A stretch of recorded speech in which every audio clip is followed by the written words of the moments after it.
Lebanon में एक मंदिर के स्ट्रक्चर पर कुछ ऐसे पत्थर लगाए गए हैं जिनको देखकर इंसानी दिमाग दंग रह जाता है। एक एक पत्थर का वजन 3 ब्लू व्हेल्स जितना वजनी है और हैरत अंगेज तौर पे इनको बड़ी महारत से वन पीस में न सिर्फ काटा गया बल्कि 1.5 किलोमीटर दूर से ट्रांसपोर्ट भी किया गया, वो भी हजारों साल पहले। लेकिन मिस्ट्री ये है कि आज तक इंसानों की कोई ऐसी सिविलाइजेशन नहीं गुजरी जो इतने बड़े पत्थर काटने के लिए मशहूर हो। क्या इतिहास में कोई ऐसी सिविलाइजेशन भी गुजरी है जिनके पास वो नॉलेज थी जो आज हमारे पास नहीं?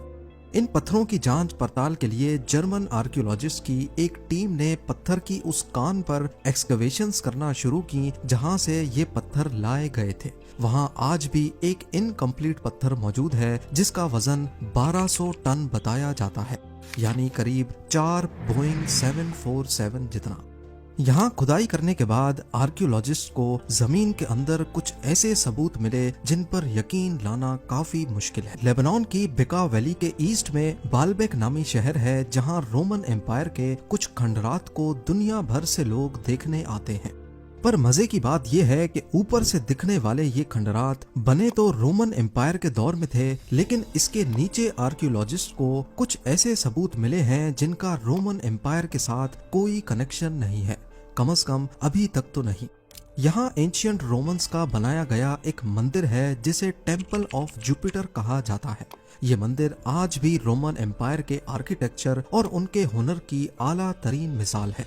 पर इस मंदिर की कंस्ट्रक्शन के नीचे बहुत बड़े पत्थरों की फाउंडेशन पाई गई है। पहले तो ये समझा जाता था कि शायद ये वन पीस में नहीं है बल्कि छोटे छोटे पत्थरों को बड़ी महारत से ऐसे जोड़ा गया कि ये एक ही लगे, लेकिन मुख्तलिफ टेस्ट्स करने के बाद ये बात कंफर्म हो गई कि ये कुछ और नहीं बल्कि एक ही जायंट पत्थर है। ये पत्थर जिन्हें बाद में ट्रिलिथॉन्स का नाम दिया गया, एक एक की लंबाई 62 फीट, ऊंचाई 14 फीट और 12 फीट मोटे हैं। हैरत अंगेज तौर पे सिर्फ एक पत्थर का वजन 900 टन है। इतने बड़े पत्थर को एक्यूरेट ब्लॉक में काटना और उसको 30 फीट ऊपर उठाकर रखना इंसानी इतिहास में शायद पहली बार किया गया था। इन पत्थरों की साइज और वजन का अंदाजा लगाना हो तो एक एक पत्थर 9 लाख केजी का है, यानी दुनिया के सबसे भारी जहाज एंटोनोव AN-225 मिरिया से भी 1.5 गुना ज्यादा भारी। और पिरामिड ऑफ गीजा की कंस्ट्रक्शन में इस्तेमाल होने वाले सबसे बड़े पत्थरों से भी 10 टाइम्स बड़ा। इनके इतने बड़े साइज के बावजूद इन पत्थरों को किसी न किसी तरह कान से यहाँ तक ट्रांसपोर्ट किया गया, जो यहाँ से करीब 1.5 किलोमीटर दूर है, और फिर हेलियोपोलिस कॉम्प्लेक्स के 400 टन के ब्लॉक्स के ऊपर रखा गया, जिसके ऊपर बाद में कॉम्प्लेक्स की दीवारों को छोटे छोटे ब्लॉक्स रख कर खड़ा किया गया। जिस एक्यूरेसी से इन पत्थरों को काट कर जोड़ा गया वो वाकई काफी गैर मामूली काम है, खास तौर पर उस दौर के लिए जब मॉडर्न मशीनरी का तस्वुर करना भी मुश्किल था, क्योंकि इनके बीच में कागज जितना फासला भी नहीं है। रोमन स्ट्रक्चर्स में देखा जाए तो उनका फोकस खूबसूरती पे होता था, वो अपनी कंस्ट्रक्शन स्किल्स दुनिया को दिखाना चाहते थे। लेकिन इसके बरक्स ट्रिलिथॉन्स को दिखाने के लिए नहीं बल्कि दफनाने के लिए यहाँ रखा गया था, क्योंकि फाउंडेशन का ये हिस्सा पहले जमीन के अंदर दफन था। ये देखने के बाद जहन में एक सवाल आता है कि कोई सिविलाइजेशन अगर इतना बड़ा कारनामा अंजाम देती है तो वो उसको छुपाएगी ही क्यों? एंशियंट रोमन्स जो अपनी हर स्किल का रिकॉर्ड रखने के लिए मशहूर जाने जाते हैं, इन ट्रिलिथॉन्स को कान से लेकर आने और इसको उठाने के बारे में रोमन डॉक्यूमेंट्स में इसका कहीं भी जिक्र क्यों नहीं है? इससे जाहिर होता है कि इस साइट की कंस्ट्रक्शन पूरी तरह एंशियंट रोमन्स ने नहीं की, बल्कि इन्होंने बनी बनाई फाउंडेशन के ऊपर अपना मंदिर खड़ा किया। इसके अलावा हिस्टोरियंस के मुताबिक रोमन्स के पास जो सबसे बड़ी क्रेन मौजूद थी वो सिर्फ 60 टन का वजन उठा सकती थी, जिसकी वजह से ये इंतहाई नामुमकिन है कि वो इन 900 टन वजनी पत्थर को उठा सके। और रोमन्स जिन पत्थरों को भी क्रेन से उठाते उसके बीच में वो एक खास शक्ल का सुराख करते थे जिसे लुइस होल्स कहते हैं, पर ऐसे कोई सुराख हमें ट्रिलिथॉन्स में नहीं मिलते। अगर रोमन्स की कॉमन इंजीनियरिंग टेक्निक्स का कोई रिकॉर्ड ट्रिलिथॉन को काटने, उठाने और यहाँ तक लाने के बारे में मौजूद नहीं, तो फिर इतनी महारत से ये काम किसने अंजाम दिया? टेम्पल ऑफ जुपिटर की असल फाउंडेशन आखिर बनाई किसने? टेम्पल ऑफ जुपिटर के दूसरे पत्थर फिनिशिंग के साथ लगे हैं, जबकि ट्रिलिथॉन्स की फिनिशिंग भी नहीं है और इन पर विंड और सैंड इरोजन के असरात वाज़े तौर पे दिखाई देते हैं कि जैसे ये हजारों सालों से यहीं पर पड़े थे।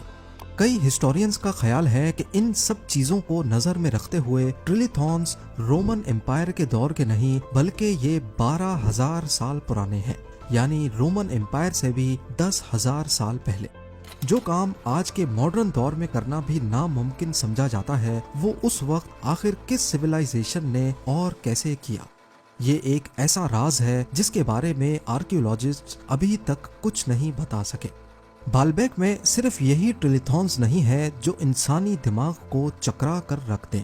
टेम्पल ऑफ जुपिटर के कंपाउंड में कई मकामात पे इस तरह के बड़े बड़े पत्थर देखे जा सकते हैं। स्टेयर्स के बराबर में 800 टन के इस पत्थर को देखें, इसको हिलाना तक भी कोई मामूली बात नहीं है। इसके बाद आ जाते हैं साउथ वॉल पे, जहां 400 से लेकर 800 टन के बेशुमार ब्लॉक्स पाए जाते हैं। कुछ जमीन के ऊपर हैं तो कई जमीन के नीचे, पर किसी को भी मालूम नहीं कि ये जमीन में कितना डीप है।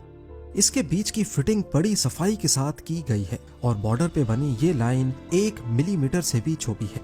ये देखने के बाद ये काम और ज्यादा पेचीदा दिखाई देता है। इन पत्थरों के सरफेस पे कुछ अजीबो गरीब निशानात मौजूद हैं, जैसे आजकल की मॉडर्न माइनिंग मशीनरी की वजह से पत्थरों पे बनते हैं। इन निशानात की लंबाई करीब 10 फीट तक है और ये एक दूसरे से बिल्कुल पैरेलल है। पुराने कदीम दौर के टूल्स की बात की जाए तो इनमें से कोई ऐसा नहीं है जो इस किस्म के निशानात बना सके। कम से कम हिस्टोरियंस के रिकॉर्ड पे तो ऐसा कोई टूल नहीं है। इस तरह के टूल मार्क्स चाइना में यानशान क्वारी के पत्थरों पर भी देखे गए हैं। यहाँ पर एक 16,000 टन वजनी पत्थर का ब्लॉक मौजूद है, जिस पर ठीक उसी तर्ज पे वैसे ही निशानात हैं जैसे बालबेक के पत्थरों पर हैं। इसी तरह जॉर्डन के कदीम शहर पेट्रा में भी ऐसे ही निशानात देखे गए हैं। पहाड़ के पत्थरों को काटकर ये शहर भी कम से कम 2300 साल पहले बनाया गया था। कंपैरिजन किया जाए तो ये निशानात आजकल की मॉडर्न मशीनरी जैसे ही हैं, यानी जमाना कदीम में भी ऐसी टेक्नोलॉजी थी जो मॉडर्न मशीनरी की तरह पत्थरों को काट सकती थी। पर जाहिर है इसका कोई ठोस सबूत अभी तक हिस्टोरियंस के पास नहीं है। अब आ जाते हैं उस कान पर जहां से असल में ये बालबेक के पत्थर लाए गए थे, जिनमें ट्रिलिथॉन्स भी शामिल हैं। Baalbek quarry temple of Jupiter से करीब 1.5 किलोमीटर दूर है और ये एक लाइम स्टोन की कान है। यहाँ पर कुछ आधे कटे हुए पत्थर अभी तक मौजूद हैं। ये ज्यादा हैरानकुन है क्योंकि ये टेम्पल ऑफ जुपिटर और कॉम्प्लेक्स में लगाए गए पत्थरों में सबसे बड़े हैं। कान पे ये आधा कटा हुआ पत्थर प्रेग्नेंट वुमेन के नाम से जाना जाता है। इसका ये नाम कैसे पड़ा, इसके बारे में कई कहानियां मशहूर हैं। 68 फीट लंबा, 14 फीट ऊंचा और 14 फीट मोटा। एरिया के हिसाब से इसका वजन 1200 टन कैलकुलेट किया गया है। ये पत्थर एक एंगल पे पड़ा हुआ है, जबकि इसका निचला हिस्सा अभी भी कान के पत्थर से जुड़ा हुआ है। जिन्होंने भी इसको इस शेप में काटा है, उनको इसका निचला हिस्सा अलग करने का मौका नहीं मिला और शायद बीच में ही उनको ये काम छोड़ना पड़ गया, वरना शायद ये पत्थर भी आज हमें टेम्पल ऑफ जुपिटर की साइट पर ही नजर आता। इस पत्थर के बॉटम पर आज भी उसी तर्ज के निशानात मौजूद हैं जो टेम्पल ऑफ जुपिटर के दूसरे पत्थरों पर देखे गए हैं। स्विट्जरलैंड के यांगफ्राउ पार्क में प्रेग्नेंट वुमेन स्टोन का एक मॉडल रखा गया है, जिसके गिर्द कुछ मॉडर्न क्रेन्स के मॉडल्स खड़े किए गए हैं। दिखाने का मकसद सिर्फ इतना है कि प्रेग्नेंट वुमेन स्टोन को अगर आज के दौर में भी उठाना हो तो करीब 20 क्रेन्स मिलकर ये काम कर सकती हैं। वो भी सिर्फ तब जब पत्थर के आसपास 50-60 फीट तक क्रेन्स खड़े करने की जगह हो। पहले प्रेग्नेंट वुमेन स्टोन आधा जमीन के अंदर धंसा हुआ था, लेकिन 2014 में आर्कियोलॉजिस्ट की एक टीम ने यहाँ एक्सकवेशन की तो मालूम पड़ा कि जमीन के अंदर भी ये कान से अलग था। सिर्फ इस ब्लॉक का बॉटम आज भी कान से जुड़ा हुआ है। यानी हजारों सालों तक ऐसे ही पड़े रहने की वजह से मिट्टी की लेयर ने इसे जमीन के अंदर धंसा दिया था। साइंसदानों का मानना है कि मिट्टी की लेयर का सिर्फ 1 इंच तकरीबन 80 से 100 सालों के दरमियान जमा होता है। प्रेग्नेंट वुमेन स्टोन की पुरानी पिक्चर्स में देखा जाए तो तकरीबन ये 10 फीट तक अंदर धंसा हुआ है, यानी 120 इंच।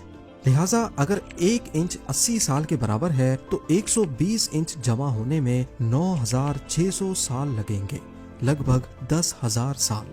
इतना पहले स्टोन एज में इंसान इतने चैलेंजिंग टास्क करने के काबिल थे, ये सोचना और समझना काफी मुश्किल है।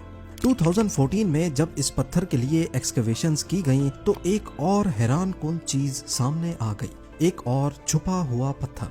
ये पत्थर प्रेग्नेंट वुमेन के बिल्कुल बराबर में जमीन के अंदर धंसा हुआ है, जो एस्टिमेट्स के मुताबिक 1650 टन वजनी है।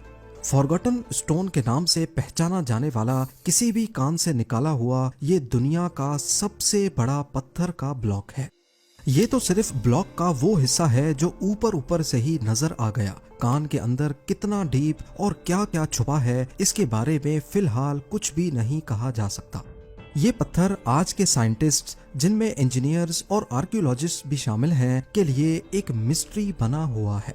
इसकी वजह यह है कि जो तरीके उन्हें काटने, ट्रांसपोर्ट करने और बिल्कुल सही जगह पर रखने के लिए इस्तेमाल किए गए, वो किसी भी मशहूर कदीम सिविलाइजेशन या हत्ता के आज के बिल्डर्स के लिए भी मुमकिन नहीं लगते।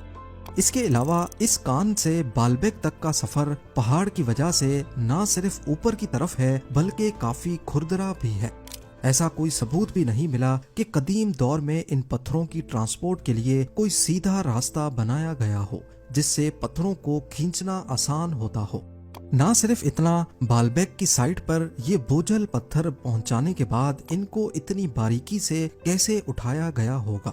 मान भी लिया जाए कि एंशिएंट बिल्डर्स ने पुली सिस्टम का इस्तेमाल किया होगा तो भी पत्थरों पर ऐसे कोई निशानात नहीं मिलते जो किसी पुली सिस्टम के लगने का इशारा दे रहे हों।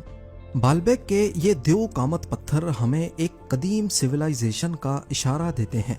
वो दौर जब इंसानों का कद काफी बड़ा था और इनका जिस्म किसी देव की तरह ताकतवर। मुख्तलिफ रिलीजियस बुक्स जैसा कि बाइबल, कुरान और हिंदी स्क्रिप्चर्स में भी ऐसे इंसानों का जिक्र है जो काफी लंबे और ताकतवर थे। इनके पास ऐसी पावर्स थीं जो किसी फिक्शन मूवीज में सुपर ह्यूमंस के पास होती हैं। मुख्तलिफ बुक्स में इनको अलग अलग नाम दिए गए हैं, जैसा कि बाइबल में इनको नेफिलिम कहा गया है। कहीं पर इनका कद 450 फीट्स बताया गया है तो कहीं पर 100 फीट्स तक। और उन सिविलाइजेशन के लिए शायद बाल्बेक के पत्थरों को उठाना इतना मुश्किल काम नहीं था। उम्मीद है जेम टीवी की ये वीडियो भी आप लोग भरपूर लाइक और शेयर करेंगे। आप लोगों के प्यार भरे कमेंट्स का बेहद शुक्रिया। मिलते हैं अगली शानदार वीडियो में।